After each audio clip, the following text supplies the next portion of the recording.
Buenas noches, bienvenidos a ADE Educativa, este encuentro sobre comunicación, tecnologías y educación.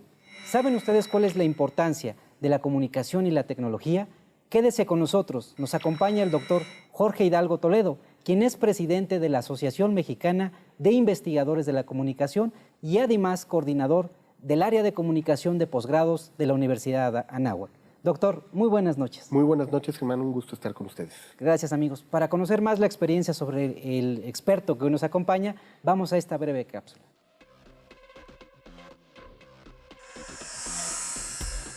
Jorge Alberto Hidalgo Toledo cuenta con 20 años de experiencia profesional en áreas de comunicación y casi 25 años de experiencia docente en las universidades Anáhuac, Centro Avanzado de Comunicación Eulalio Ferrer, Universidad de Celaya, Universidad Intercontinental, Universidad del Mayab, Universidad Anáhuac Cancún en los niveles licenciatura, maestría y doctorado.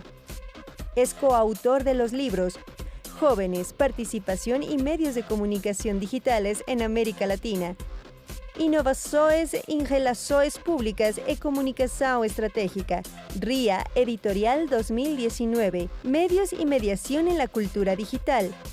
Obtuvo el doctorado en Comunicación Aplicada por la Universidad Anáhuac. Es miembro del Sistema Nacional de Investigadores Nivel. Presidente de la Asociación Mexicana de Investigadores de la Comunicación, AMIC, para el periodo 2019-2021, así como presidente del Consejo Nacional para la Enseñanza e Investigación de las Ciencias de la Comunicación, CONEIC, para el periodo 2012-2015, entre otros cargos. Como ven, el doctor es especialista en comunicación. Doctor, empezamos esta charla con un tema fundamental: la comunicación en esta era digital. ¿Qué es lo que pasa y sobre todo cómo lo ve la AMIAC, esta Asociación de Investigadores en Comunicación? Claro que sí, mira, de entrada habría que partir de que estamos entrando en una era donde nosotros hemos tratado de entender una serie de fenómenos, ya no nada más de lo político, lo económico, lo cultural y sobre todo la incidencia de la tecnología en ese ambiente. Entonces podríamos decir que hemos entrado a lo que hoy llamaríamos la era de la hipermediatización. Y cuando me refiero a la hipermediatización, estoy hablando concretamente de que todo hoy atraviesa por una interfaz tecnológica. Seguramente la gente que nos está viendo hoy, cuando despertó, en lugar de utilizar el despertador tradicional, análogo, que tenías en tu casa, de campanita, lo hicieron a través de un teléfono celular. Alguien que tenía que hacer alguna transacción económica se le pidió que lo hiciera a través de un celular o una computadora de escritorio. Quien tuvo que ir a pagar el predial le dijeron que tenía que hacerlo hoy a través de una plataforma digital en una página web. Y esto va a ser una constante. Es decir, vamos a tener que hacer movimientos financieros, como decíamos. Nuestra participación política hoy también se hace a través de una red sociodigital desde el momento en que empiezas a recibir intercambios de opiniones de tus conocidos. Expresas tu opinión en una red social, donde cuando te empiezan a llegar a ti los mensajes a través de la televisión, de la radio, de la prensa, pero que hoy ya es prensa digital, pues todo atraviesa por ahí. Entonces, ¿esto qué implica? Que hemos cambiado el contexto con el cual nosotros nos estábamos moviendo y hemos entrado a un lugar, vamos a decirles, en un espacio temporal donde hoy los medios de comunicación y particularmente las tecnologías de información son ese ambiente en el cual nos movemos, ¿no? Entonces nos es totalmente natural interactuar con una computadora, con un celular, con una tableta, y ya no importa por nivel educativo, nivel socioeconómico, ya no importa incluso si tú vives en una comunidad todavía considerada por los sociólogos como rural o urbana, porque esto es una condición que nos atraviesa a todos los ciudadanos en este país. Entonces, cuando tú me preguntabas que cómo lo veía la Asociación Mexicana de Investigadores de la Comunicación, uno, como un problema que había que atender. ¿Por qué? Porque esto modifica nuestras formas de relación humana, nuestras maneras como nosotros entendemos la realidad, cómo nos socializamos, cómo nos vinculamos con el otro, y por ello es obligado para nosotros tratar de entenderla como un fenómeno, no nada más contemporáneo, en términos, vamos a decirles, de los investigadores de la comunicación, sino también un objeto de estudio para sociólogos, antropólogos, psicólogos sociales, economistas, y estamos tratando de hacer investigaciones cada vez más inter y multidisciplinares que nos permitan entender cómo va a afectar ello todas nuestras prácticas cotidianas. Doctor, cuando hablamos de tecnologías de la información, las famosas TIC, ¿no? Las TICs, hablamos de comunicación que evidentemente, como ya nos ha referenciado, estamos hiperconectados. Totalmente. Y entonces, ¿cómo podemos ubicar que esta comunicación sea sobre todo una comunicación clara? Porque muchas veces podemos estar conectados, pero quién sabe si en verdad estemos teniendo estos mensajes. ¿Cómo lo estamos viendo desde esta perspectiva? Claro que sí. Yo te diría que el tema central es si realmente se ha humanizado la comunicación a través de todos estos dispositivos. ¿Por qué? Porque el problema central es si la tecnología nos ayuda, nos facilita la vida, pero también nos mejora la condición de vida. Cuando entramos al tema de la sociedad de la información, que era este gran momento desde la década de los 50 del siglo pasado, donde se nos prometía que las tecnologías iban a venir a mejorar la calidad de vida, se generó una gran expectativa. Y una expectativa donde se nos hacía ver que incluso por incremento de ancho de banda en algunos países iba a crecer el factor económico, como es el Producto Interno Bruto, y derivado del Producto Interno Bruto, pues iban a generar también mejoras en la calidad de vida. Pues la pregunta es si esto ocurrió o no ocurrió. Y si lo hacemos el rastreo, por lo menos en los últimos 20 años, pues vamos a dar cuenta que efectivamente pues hemos incrementado en la cantidad de tecnología que hoy tenemos en nuestra vida cotidiana, que nuestra apropiación de la tecnología cada vez es superior. De hecho, si te vas a las estadísticas que te ofrece hoy día tanto el INEGI como la Asociación Internet MX, pues sabemos que estamos rebasando la frontera del 70% de la penetración de Internet en los hogares, más de 83 millones de personas conectadas, y uno diría, esas 83 millones de personas conectadas han mejorado su vida, y el tema es que nos hemos dado cuenta que todavía no. ¿Por qué? Porque nuestras prácticas se han hecho en el terreno del consumo de ocio y entretenimiento. Y entonces la pregunta es, ¿y entonces cómo migramos a que el uso de las tecnologías se vuelva funcional para, como decíamos, mejorar temas educativos, para mejorar también la calidad de vida de las personas dentro de una comunidad? Y esto implicaría entonces modificar temas como el uso en los sistemas de gobierno, el uso de las tecnologías también para atender agendas sociales muy particulares que tenemos en este país, como van la pobreza, la marginación, el tema de la migración, el tema de la violencia de género, y así podríamos enlistar una cantidad infinita de agendas sociales que hoy no han tocado el componente digital. Y creo que ahí es donde tenemos la gran deuda, ¿no?, para el tema de la apropiación, y que no se quede solamente en una práctica ordinaria de estar consultándola para llenar nuestros tiempos libres. Doctor, evidentemente, como lo ha comentado usted de manera muy precisa, el estar conectados que nos lleva a la información y a ciertos parámetros que están medidos, pero tenemos que educar entonces para enseñar a la gente que utilice estos recursos, tenemos que hacerlo desde las universidades, las primarias. ¿Cuál es el componente que nos está haciendo falta desde este punto de vista que lo analiza la Asociación de Investigadores? Mira, yo te diría que lo que nos está faltando es, primero, tener una visión integrada de la tecnología como un recurso más para la vida. Y entonces, ¿esto qué nos obliga? Pues a tener entonces dentro de este enfoque integrado también un enfoque de corresponsabilidades. ¿Por qué? Porque uno pensaría, y ahorita lo acabas de decir muy bien, que esto es una función de los educadores. Pues no queda en manos de un educador. ¿Por qué? Porque cuando llega la tecnología a la casa a través de un celular, de un videojuego, de una computadora que fue solicitada para, vamos a decirles, algún proceso educativo, el tema es en qué la usa, y si los padres están conscientes del uso que hacen sus hijos de la tecnología, si ellos están alfabetizados digitalmente para poder hacer un uso social y una condición, vamos a decirle, prosocial de la tecnología. Y lo vemos es que no. Pero si tú te vas con otras entidades que son importantes en el proceso educativo, como pueden ser los clubes, las iglesias, los espacios de socialización, no todos ellos están alfabetizados. Entonces, ¿qué implica esto? Pues hacer una alfabetización integral para el uso de las tecnologías de información. ¿Por qué? Porque se pensaban que, entre comillas, los chicos, por tener, vamos a decirles, una apropiación de las mismas más fácil ¿Por qué? Porque son intuitivas, porque además conviven con ellas todo el día. Pues, ¿qué dice el padre de familia? Pues el niño nació con el chip integrado, por tanto, pues dejemos que el niño se eduque solo con la tecnología, o si hay que hacer un uso responsable, que lo haga el maestro, que lo haga la escuela. Si a lo mejor en algún espacio de donde los chicos socializan, pues cada quien se lava las manos y le avientan la responsabilidad al otro. Y el problema que vemos es que justo cuando delegamos las responsabilidades, al final nadie asume el papel que tiene que hacer dentro del consumo de las tecnologías para que se haga un uso efectivo del mismo. Doctor, comentaba esto que también ha sido muy estudiado y debatido, sobre todo en el campo del análisis de las tecnologías y el uso social. Recuerdo ese paradigma del agujero en la pared, donde se establecía del profesor Sugatra Mitra tener la computadora y que ya prácticamente íbamos a generar estas habilidades digitales. Ahora en México hay muchas brechas todavía en temas digitales, ¿verdad, muchísimas, doctor? Muchísimas. Cuando hablamos de brechas, yo te diría que el tema no es solamente la brecha de acceso a la información. No, hoy, cuando te decía que teníamos rebasada la frontera del 70%, yo siempre les digo a los colegas y a los estudiantes cuando estamos trabajando este tema de brecha digital, que efectivamente hay que preocuparnos porque el 30% de nuestro país está excluido de estas dinámicas digitales.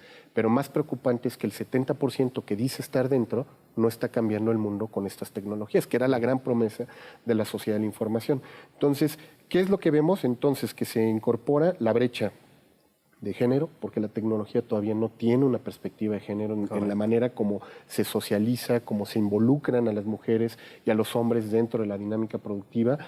Tenemos una brecha de edad. Cada vez es más notorio que la apropiación de la tecnología se da en infancia. Es más, cerca del 12% de las personas de nuestro país son niños menores de 8 años, lo que quiere decir que muy probablemente antes de aprender a hablar y escribir, ya sabían utilizar un teléfono. Sí, por lo menos saben decodificar cuál es el botón que tienen o no tienen que apretar para que el videojuego sea gratuito. Además de la brecha de género y la brecha de edad, estamos hablando que hay audiencias vulnerables. No hay programas de alfabetización todavía para la tercera edad, que es un porcentaje bastante alto, y cuando te digo tercera edad tampoco no me estoy refiriendo a mayores de 54 años, estoy hablando incluso gente mayor de 45 que no tuvieron un instruccionismo digital, no han pasado por un proceso, lo cual pues complica todavía el tema de la apropiación tecnológica. Tenemos la brecha del saber hacer y el usarla para lo que tiene que ser, porque yo puedo ir a un curso, podría irme hoy incluso a estas, vamos a decirles, escuelas que incluso promueven de pronto en el metro de la Ciudad de México, tomas un curso, te enseñan a utilizar la computadora, pero de que te enseñen a que le des un uso productivo, hay una distancia enorme. Doctor, en esta parte, si nos podemos quedar con la idea para seguirla platicando. Claro que sí, en por el siguiente supuesto. bloque. Amigos, estamos platicando con el doctor Jorge Hidalgo Toledo, quien es presidente de la Asociación Mexicana de Investigación y de Comunicación. Recuerden nuestras redes sociales, AD Educativa MX y Televisión Educativa en Facebook. Continuamos.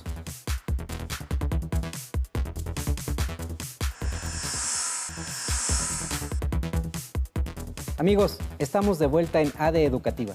Recuerden que estamos platicando con el doctor Jorge Hidalgo, que es presidente de la Asociación Mexicana de Investigadores en la Comunicación. Doctor, nos comentaba sobre las brechas que hay en ciertos grupos y creo que me parece que usted ha tomado algo que también es muy importante, que tiene que ver con esta brecha de edades, ¿no? Desde los jóvenes y también los adultos. Sí, sabemos que te decía que teníamos esta brecha de género, la brecha de los grupos etarios, entonces hoy sabemos que los niños versus los adultos no tienen una apropiación de la tecnología, vamos a decir, de la misma manera. Para ellos es quizá más amigable, intuitiva, están más familiarizados, pero el uso de la tecnología no los lleva a ser conocedores expertos, que ese es lo que nos lleva a la brecha más preocupante, que es la brecha de la infopobreza y la inforriqueza.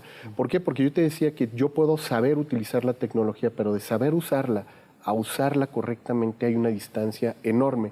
Y aunque tú y yo podamos tener el mismo dispositivo tecnológico, no nos hace que podamos tener el mejor uso del mismo. Entonces, ¿qué es lo que vemos? Que cuando tú revisas las estadísticas de qué hacen los mexicanos con las tecnologías y te das cuenta que prácticamente lo hacemos para ver videos, seguir siguiendo la telenovela. Habrá quienes a lo mejor consumen series de televisión, pero ya no lo hacen a través de la televisión tradicional, sino lo hacen a través de las televisoras digitales o simplemente consumiendo videos a través de alguna de estas plataformas de streaming.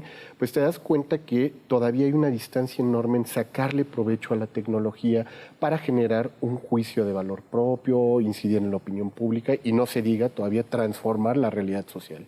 Ahora, doctor, en esta parte me parece que es fundamental desde la formación universitaria que los jóvenes vayan adquiriendo nuevas capacidades, sobre todo con la comunicación. ¿Cómo lo visualiza el grupo de expertos y sobre todo desde su experiencia en los posgrados? Mira, yo te diría que incluso este es un tema que tenemos que bajar a la educación primaria. En todos los demás países se ha hecho un programa de alfabetización digital donde el tema del uso de las tecnologías viene acompañando a los niños desde nivel primaria, ¿no? Es más, hay quienes se han ido todavía a niveles básicos para desarrollar competencias, habilidades y conocimientos que con las tecnologías de información pueden facilitarse, acelerarse e incluso hasta sobreexcitar la competencia. Entonces, ¿qué te diría? Que tendríamos que trabajarlo desde nivel primaria, tiene que ir acompañado con la vinculación con la familia, con los grupos sociales que participan alrededor del proceso formativo del chico, pero además cada vez debe ir incluyendo competencias más complejas y avanzadas, lo cual nos lleva a pensar en que la alfabetización digital y mediática no es un tema de instruccionismo digital. Es decir, yo no te tengo que enseñar solamente a utilizar la computadora, sino es darle sentido a la computadora. Entonces, ¿qué vienen? Las alfabetizaciones complementarias, como en temas ecológicos, sustentables, temas que tienen que ver con el ahorro, ¿no? Y el factor económico, tienen que ver con competencias y alfabetización, por ejemplo, para el pensamiento crítico, cómo aprender a discernir qué es bueno, qué es necesario, qué es útil, ¿no? Poder mantener una distancia de cualquier discurso o narrativa que esté circulando por los medios de comunicación, pero también para que a partir de ahí tú te conviertas en una audiencia activa y propositiva, que es quizá el brinco que vimos que se dio de manera natural e intuitiva. O sea, las audiencias dejaron de ser consumidores pasivos para convertirse en actores activos e incluso participativos, pero muchas veces sin sentido. Por eso es que encuentras tanta basura en Internet de pronto. En esta parte se le ha llamado que también los usuarios de Internet somos consumidores, pero también prosumidores, ¿verdad? Exactamente, pero fíjate que yo ahí mantengo mis distancias y hoy te diría que tenemos un gran debate sobre este tema de qué tanto somos estos famosos prosumidores. ¿Por qué? Porque no se da en diferentes escalas, porque lo puedes tener desde el que hace producción y consumo, amateur, profesional, el que lo hace de manera intuitiva, pero nuestro nivel de participación todavía es como muy jerárquico. Entonces, si tú lo ves en una pirámide, realmente mucho de lo que decimos de este productor consumidor se queda en una base todavía, digo, como muy ordinaria, tanto así que cuando tú ves y dices, ¿y qué realmente producen con este tipo de dispositivos? Pues el joven que de pronto en un fin de semana graba una borrachera o graba un accidente y lo sube a una plataforma como YouTube y decimos, mira, ahí hay un productor de contenidos. Pues no, lo único que hizo fue grabar un momento, subirlo a una plataforma, socializarlo y viralizarlo. De ahí a que exista una producción de sentido, que es lo que esperaríamos realmente con esta figura del prosumidor, pues hay una escala muy alta y la siguen haciendo todavía gente que ha sido formada en el manejo tecnológico, gente que tiene una preparación y ciertas competencias en temas de opinión pública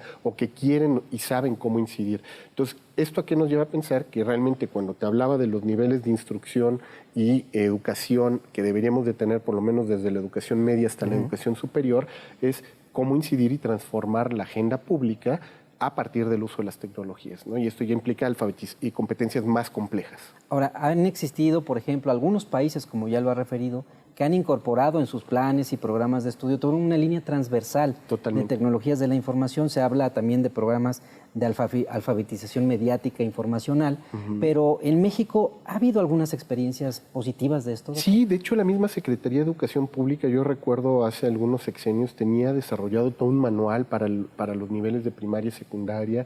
Hay muchas asociaciones civiles que te puedes encontrar que han desarrollado programas de alfabetización mediática, hipermediática. Hoy hay estos programas de alfabetización digital, grupos de madres que se han organizado, por ejemplo, Mamá Digital, que existe por ahí, que han desarrollado programas muy interesantes, muy atractivos, para dotar de competencias. Lo que yo creo que nos ha faltado es desarrollar un programa integral, subirnos a todos los que estamos haciendo estos ejercicios con un propósito unitario que sea desde la formación básica hasta la formación avanzada, para que todos podamos estar haciendo un ejercicio, vamos a decirles, proactivo y propositivo de las tecnologías, pero también atendiendo las agendas nacionales, ¿no? O sea, que no solamente se queden, como decíamos, en que aprendas a utilizar la tecnología, hagas un uso responsable. De hecho, yo creo que hoy el paso al que tenemos que darle es, sí, efectivamente, educar para formar líderes dentro del uso de la tecnología, pero líderes éticos, responsables, que tengan una perspectiva, vamos a decirle, prosocial, pero también que puedan hacerlo para formar en aquellas comunidades donde todavía no ha llegado la tecnología un uso responsable de la comunicación. Y cuando digo de la comunicación, no es comunicación digital. Por esto me quiero referir a todas estas comunidades originarias donde muy probablemente no tendría que estar todavía la tecnología inserta, no porque no queramos incorporarlo, sino porque ellos tienen todavía mucho que compartirnos de la vida tradicional, ¿no?, de sus comunidades originales. Ahora, en esta parte, doctor, usted lo ha comentado, ese 70% que ya está conectado, poder ayudar a estos proyectos productivos. ¿Existen géneros o existen algunas políticas que pudieran hacerse vinculando a las universidades? Porque me parece que las universidades pueden tener ese acercamiento directo. Sí, claro, pero si tú me lo dices como política pública, yo te diría que todavía no lo tenemos. Yo creo que ahí nos ha faltado trabajar y creo que tenemos que trabajar de la mano. Las instituciones públicas, privadas, incluso tendrían que estar trabajando también los desarrolladores de tecnología, pero también formando grupos alternos de desarrollo de tecnología. O sea, no necesariamente nos tenemos que casar con una compañía, con un sistema operativo. Podríamos estar generando desde el gobierno federal muy probablemente programadores para que con código abierto, con políticas de software libre, pudiéramos llegar a estas comunidades que no tienen a lo mejor todavía pues el capital para poderse hacer de las mismas, para que ellos también ayuden desde su perspectiva local al desarrollo de algoritmos, de códigos de programación, de uso efectivo de las tecnologías. Yo creo que el ejemplo que tuvimos durante décadas, por ejemplo, con las radios comunitarias, las radios indígenas, es algo que habría que retomar desde el gobierno federal para decir cómo se apropian en las comunidades locales de los medios de comunicación, se empoderan de ellos y hacen un uso correcto y efectivo para su comunidad, para que desde ahí demos el giro hacia el uso tecnológico también. Doctor, en este comentario refiero sobre todo a un programa que se ha venido haciendo a lo largo de muchos años y que me parece que buscaba atender estas zonas más desfavorecidas, como fue la telesecundaria, claro, y que después fue un proyecto que se llamó Telebachillerato para darle continuidad. En esta parte, ¿considera usted que hemos también transitado de manera efectiva en políticas públicas que estén allegadas? Sobre todo ahora vemos un proyecto que se llama Prepa en Línea, por ejemplo, y hay una universidad abierta y a distancia. Claro. Entonces, ¿las tecnologías están ampliando la cobertura? Claro, mira, yo te diría que sí hemos estado trabajando para mejorar los accesos. Hemos desarrollado programas, tú lo acabas de decir, tenemos por ahí también programas de educación a distancia para niños también en comunidades lejanas, pero ¿qué es lo que nos ha faltado? Quizá un programa efectivo de formación de capacitadores e instructores. ¿Por qué? Porque migrar a la lógica de lo digital no es simplemente cambiar la interfaz, o sea, no es poner un pizarrón electrónico, no es poner una computadora, sino es el cambio de toda una racionalidad. Y la pregunta que yo nos haría es, ¿contamos con profesores con esas habilidades, esas competencias y ese liderazgo digital que requieren este tipo de nuevos ciudadanos digitales? Es la primera pregunta. La segunda es el currículum. ¿Ya logramos tener un currículum digital? Y yo te diría que todavía tenemos una deuda pendiente con este tema. Las mismas universidades que hemos digitalizado nuestros procesos, nos hemos dado cuenta que no ha sido fácil incorporar la tecnología dentro del aula y sacarle el máximo de los provechos. Y el tercero, que te decía que es el eje, es estar sensibles a las problemáticas sociales para que se pueda, con la tecnología, hacer un proceso de transformación.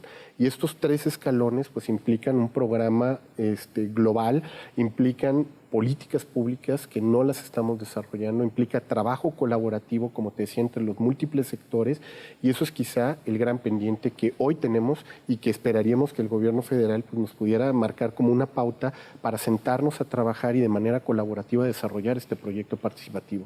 Excelente, doctor. Hemos visto también, por ejemplo, algunas iniciativas en el uso de la tecnología, como el Plan Ceibal, Colombia Conecta, que también buscó incrementar. Pero cuando hablamos de estos países, pues evidentemente no son los mismos números, sobre todo demográficamente y geográficamente hablando. Claro, pero fíjate, yo quisiera retomar, ahorita que lo mencionabas, el Plan Ceibal. Creo que es una experiencia muy interesante porque entre las investigaciones paralelas que se hicieron para evaluar y monitorear la efectividad del programa, el tema no era si la tecnología llegó a cada niño, si llegó a bajo costo y si todos vamos a tener uno en el hogar, sino qué pasa cuando la tecnología se convierte en el centro de la vida social. ¿Y qué es lo que nos legó el Plan Ceibal? Cuando veíamos quiénes tenían mayor resistencia a las tecnologías, eran muchas veces los abuelitos que eran los que cuidaban en casa a los niños. ¿Y por qué no resultó efectiva la tecnología? Porque cuando los abuelitos en su momento recibieron una tarjeta para que con ella cobraran sus pensiones y en el momento en que esa abuelita que pasaba 3, 4 horas a la quincena formada para ir a cobrarla, perdió a sus mejores amigos, perdió a la persona que se preocupaba por ellos y le preguntaba, Juanita, ¿cómo estás? ¿Cómo está tu nieto? Se dieron cuenta que la digitalización de los procesos iba a tener una incidencia directa en la vida social y el freno y la resistencia se dio ahí. ¿Qué es lo que entonces te quiero decir con esto? Que el factor antropológico es lo que más deberíamos de estar cuidando con el consumo de las tecnologías. Y creo que ahí es donde tenemos, como te digo, un área de oportunidad que podríamos retomar del caso del Plan Ceibal para ver cómo en el caso de México, con una población tan grande, con estas diversidades de poblaciones originarias que tenemos, con la diversidad de lenguas, donde tenemos una diversidad socioeconómica, con brechas todavía muy arraigadas, con problemáticas que son muy particulares de nosotros, ¿cómo le vamos a hacer para que la tecnología realmente nos mejore la calidad de la vida? Gracias, doctor. Amigos, estamos platicando con el doctor Jorge Hidalgo. Es especialista en comunicación y además presidente de la Asociación Mexicana de Investigadores en la Comunicación. No le cambie.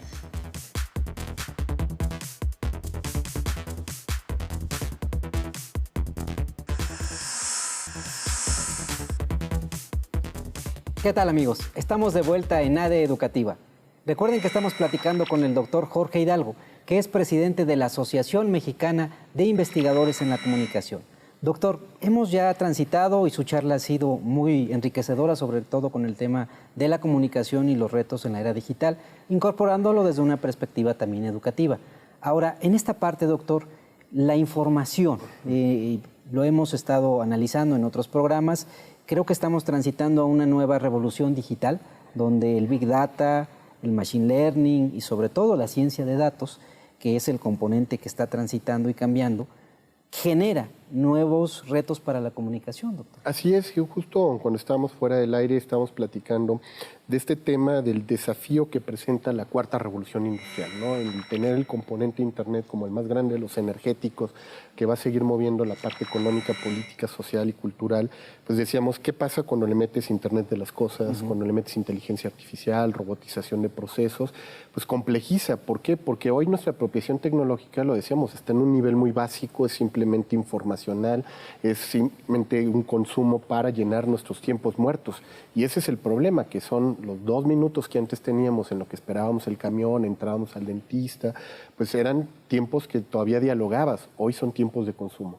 Pero cuando migremos a toda esta nueva fase industrial que es hacia donde nos está moviendo la cuarta revolución industrial, no estamos preparados. Y digo, no estamos preparados porque decíamos, nosotros ahorita estamos hablando de alfabetización para el uso de los medios, pero la alfabetización que viene es una alfabetización en el código, cómo programar ese tipo de interfaces, cómo estar desarrollando tecnología, cómo tener un desarrollo tecnológico desde el sur, con una mirada desde México, que no nos comportamos igual que nuestros vecinos del norte, ni siquiera con los vecinos del sur.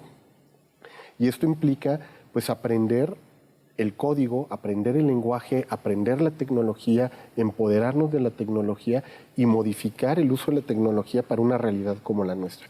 Y eso es una fase muy acelerada, muy lejana.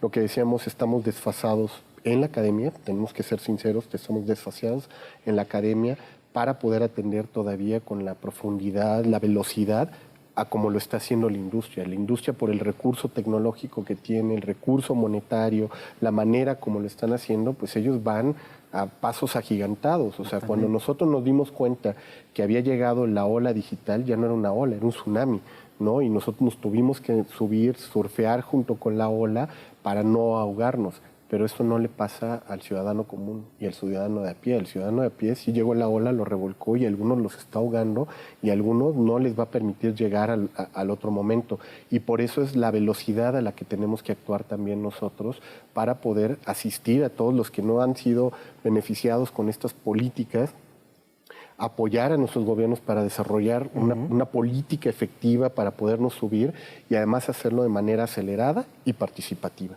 Doctor, cuando hablamos también de este componente que no estamos preparados, sobre todo cuando nosotros damos nuestros datos o ya estamos en esta era digital, pues nuestros datos prácticamente generan una huella digital. Hemos visto temas como Cambridge Analytica, por ejemplo, que cambia totalmente las elecciones, el consumo. ¿Cómo lo estamos viendo en este punto de vista la ética, doctor? Que me parece también importante. Mira, yo te diría que ligado a la ética está el tema antropológico. ¿Y por qué te digo que el tema antropológico? Porque pasamos de consumir productos, servicios, a consumir personas.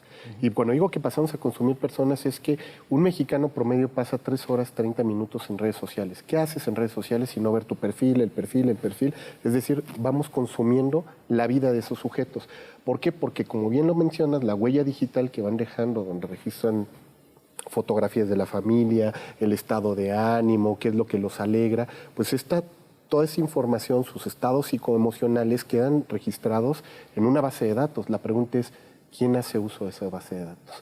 ¿Quién controla? ¿Quién regula? Cuando hablamos del tema de la regulación, que es un tema no solamente de transparencia, legalidad, tiene que ver con un uso ético, porque imagínate que si hoy esa información está en manos de una compañía, ¿qué va a pasar cuando esa compañía, si estuviera vinculados con temas de salud, hace un uso inadecuado de lo mío? Y me dice, tú no vas a tener acceso a este tipo de seguro, a este tipo de servicio de salud.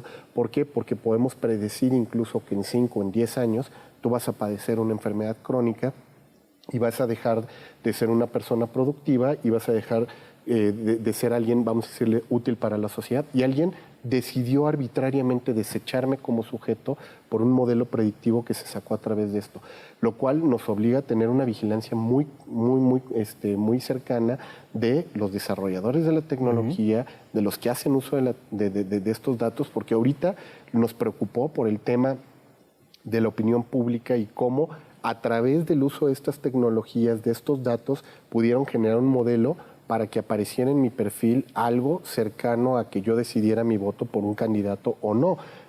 Estamos hablando de que efectivamente me puede ayudar o me puede perjudicar para la toma de decisión efectiva en términos democráticos, pero ya no nada más es el tema de que manipulen literalmente mi opinión sobre un gobernante o un futuro gobernante. El tema es que va a pasar cuando esto, te digo, cruce el tema de salud, cuando esté el tema del factor económico, de mi empleo, mi desempleo vinculado con mi opinión o simplemente mi movilidad. Hoy sabemos que hay gobiernos que en función de lo que publicas en tus redes sociales se pueden tomar o no el derecho de decirte tú entras o no entras a un país.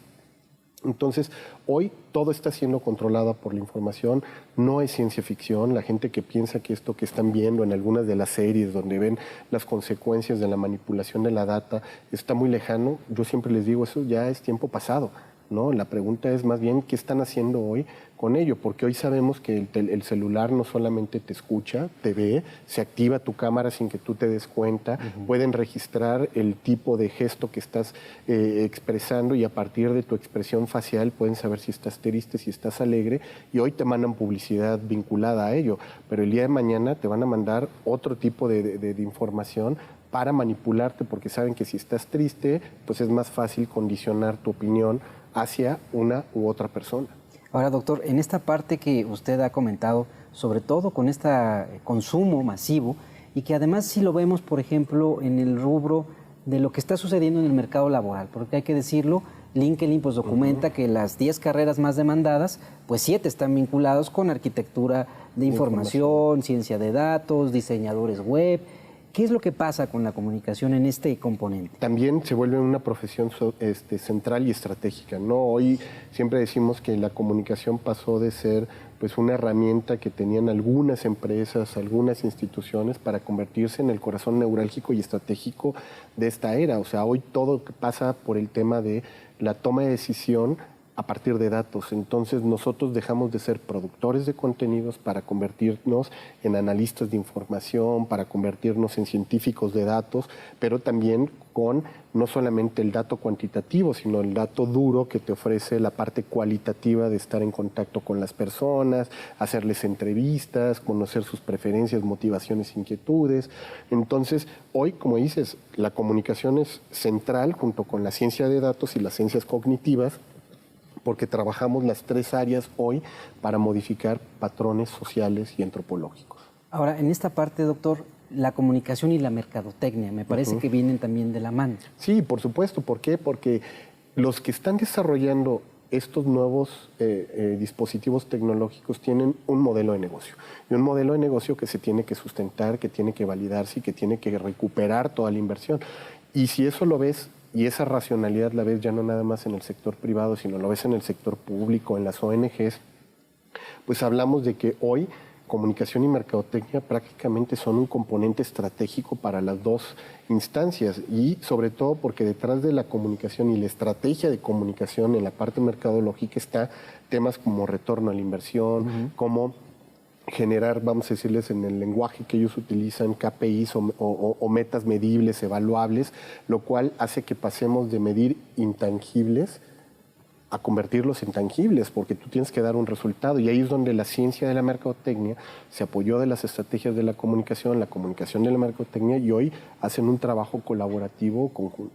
Ahora, doctor, en esta parte que también me parece que es transversal, vincular la comunicación, la mercadotecnia, pero lo vemos también en la cultura organizacional. Creo que también en México, antes pues muchas empresas empezaron a tener los community managers, ¿no? Y ahora y en un futuro ya deberán empezar a tener pues responsables de datos, ¿no? En cada uno. Entonces, ¿cómo cambia también esta cultura organizacional con la comunicación? Mira, cambia en el sentido de que hoy tienes una estrategia digital. O sea, ya esta figura del community manager, como bien dices, ya se quedó corta, ya no es simplemente el que coloca contenidos en redes sociales, sino es hoy el que mueve toda tu estrategia, lo que estás haciendo en los medios tradicionales, en tus activaciones, en el día a día. Hoy, pues es alguien que está pensando contigo en traducir eso y patrones, sobre todo. Yo siempre les digo que justo el estratega digital es como en la Matrix, ¿no? En la Matrix, si recuerdan esta película, había quienes veían ceros y unos y había otros que veían personas. El estratega digital ve personas detrás de esos ceros y unos, porque lo que lee es un patrón de comportamiento, una forma de navegación, de ahí ve tendencias de consumo y también puede predecir. Y eso es lo delicado de estas dos profesiones cuando se juntan, ¿no? Entonces, cuando juntas ciencias de datos, estrategas de la comunicación y, vamos a decirles, expertos en neurociencias, pues pueden modificar el comportamiento. Ahora, ¿esto a qué nos lleva? A repensar nuestras disciplinas, si lo que estamos queriendo formar es justo ese tipo de actores, o lo que queremos es formar también estrategas responsables y éticos de la comunicación, porque efectivamente la tecnología tiene un componente maravilloso que podría modificar la sociedad. El tema es cómo y quiénes lo están haciendo. Perfecto, doctor. Si lo pensamos así, hay muchas experiencias, de hecho, de cómo utilizan las tecnologías en este campo de la sociedad y sobre todo de los grandes retos que tenemos. Lo hemos visto en algunos proyectos, sobre todo comunitarios. ¿Existen algunas universidades que estén trabajando en esto que desde la red de investigadores puedan compartirse? Sí, yo creo que tenemos muchas experiencias favorables en Colima, en Aguascalientes, ¿no? Aquí mismo en la Ciudad de México.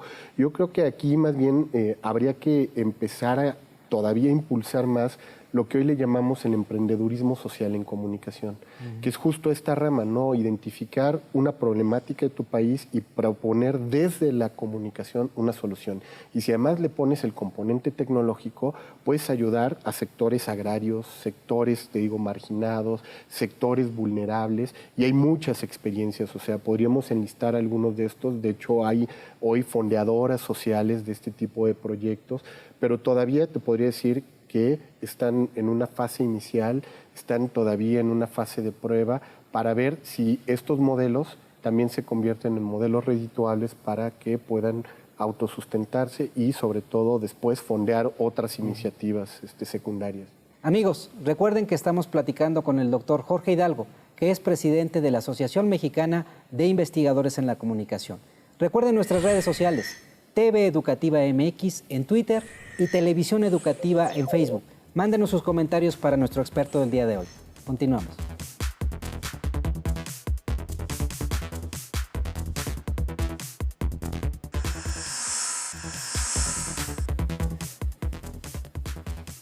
Amigos, estamos de vuelta en ADE Educativa, su programa y encuentro con la tecnología, la educación y la comunicación. Recuerden que estamos platicando con Jorge Alberto Hidalgo, que es presidente de la Asociación Mexicana de Investigadores en la Comunicación.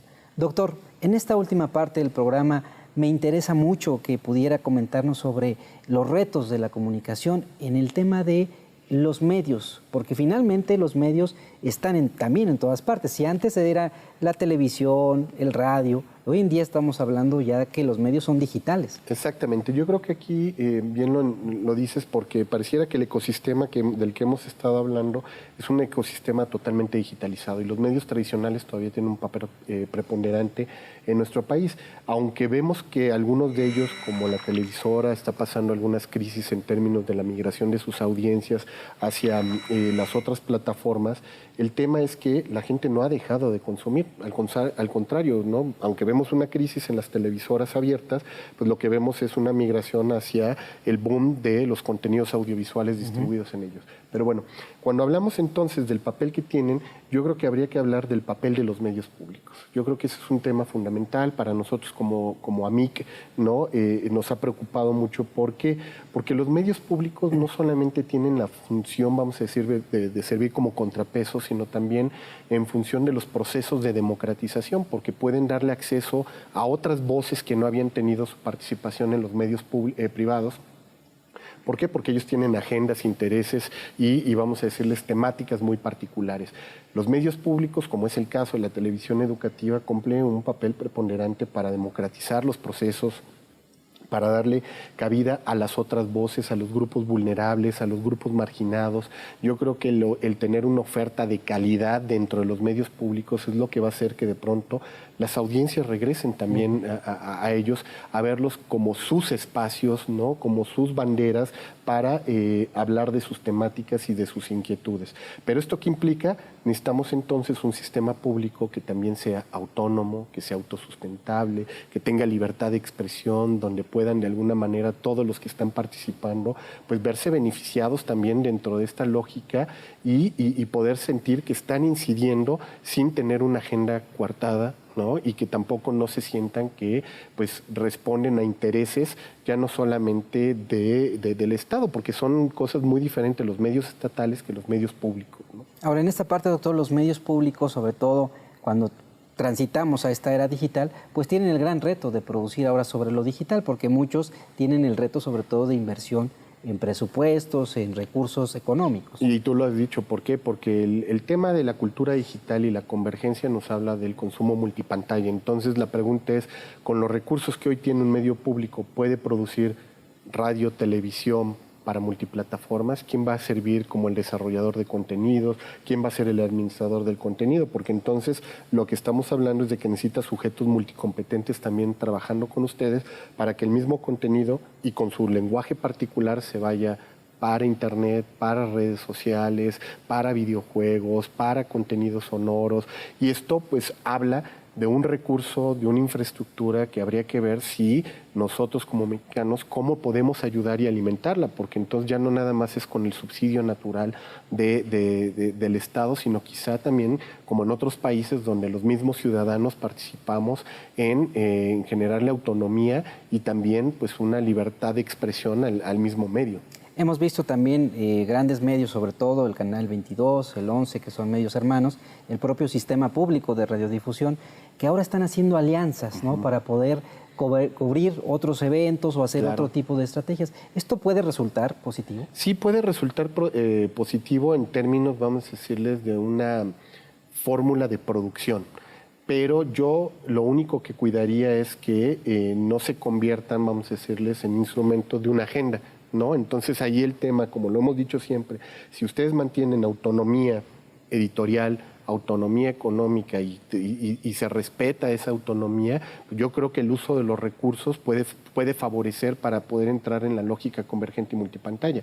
Pero si el tema es que con toda esa infraestructura lo único que vamos a hacer es vertir una sola gente, una sola voz y un solo interés, pues entonces sí ya no sirven para lo que se estaban pensando los medios públicos, sino entonces se convertirían, como decíamos, en medios de Estado, y que creo que no es lo que pretende tampoco pues, esta política actual, ¿no? Me parece que también la labor fundamental de los medios públicos es atacar un tema fundamental, que es la educación. Claro. En este punto, doctor, quisiera comentarle que se ha aprobado una nueva Ley General de Educación en días pasados y que eso da la posibilidad de que el Estado pueda ya establecer una agenda digital educativa. ¿Cuál es su perspectiva, doctor, de este primer momento, que es obviamente la aprobación de un marco legal? Sí, mira, yo creo que está bien que ya se haya logrado poder meter esto en una discusión de política pública. Ahora la cuestión es cómo la vamos a operacionar, ¿no? Cómo se va a convertir operativa.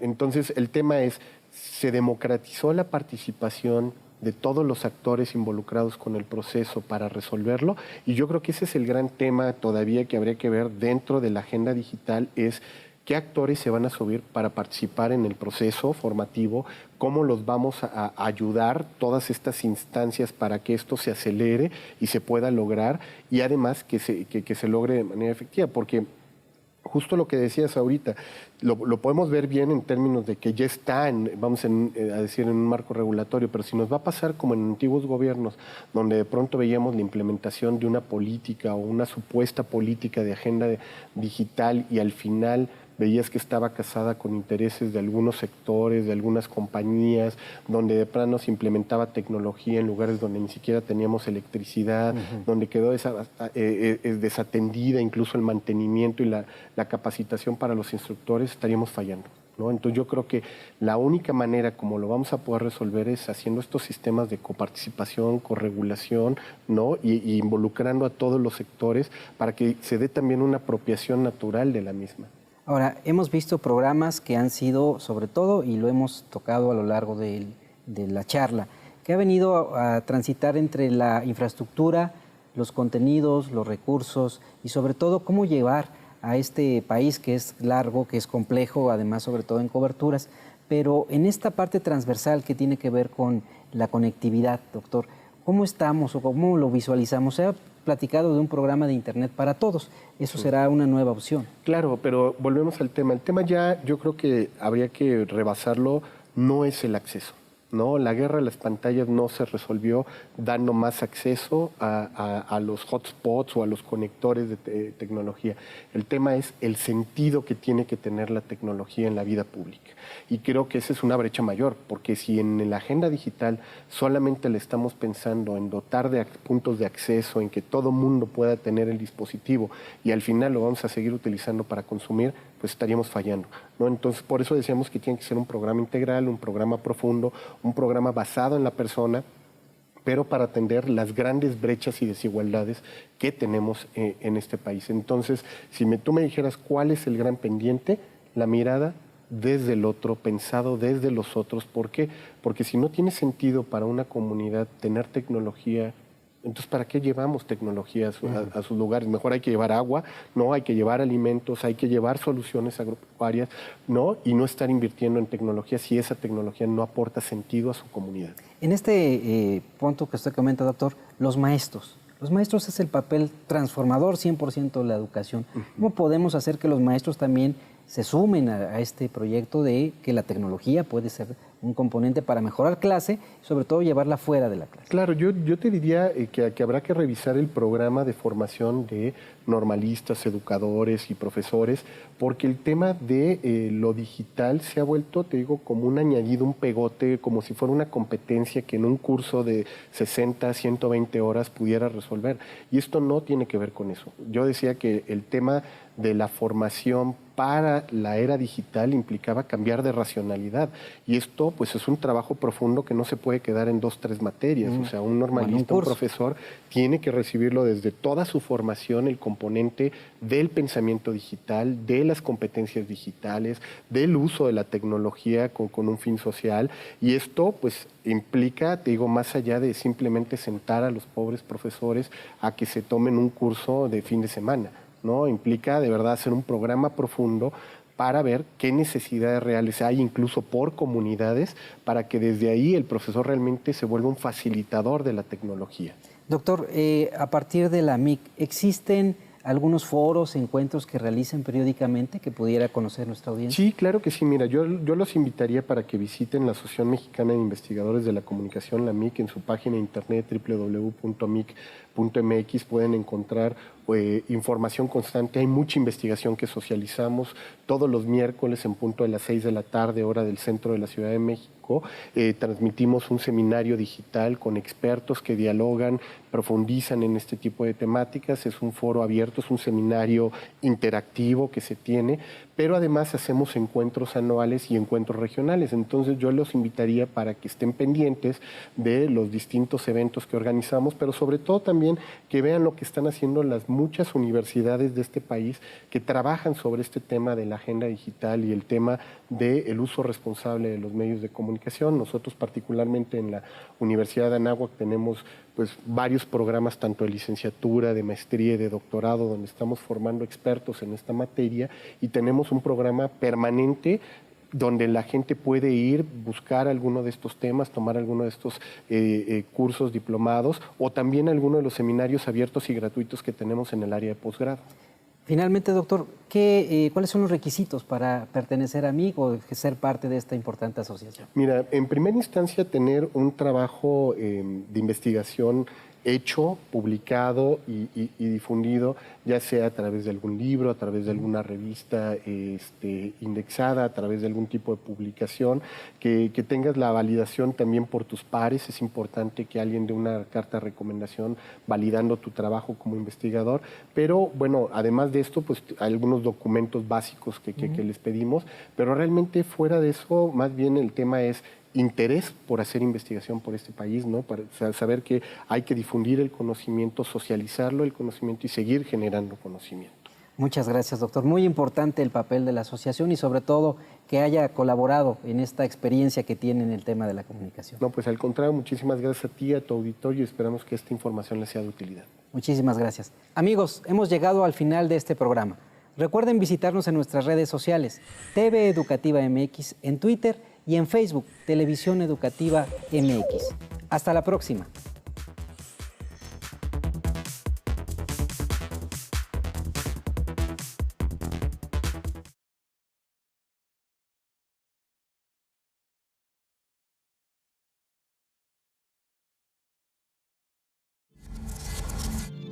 Televisión Educativa.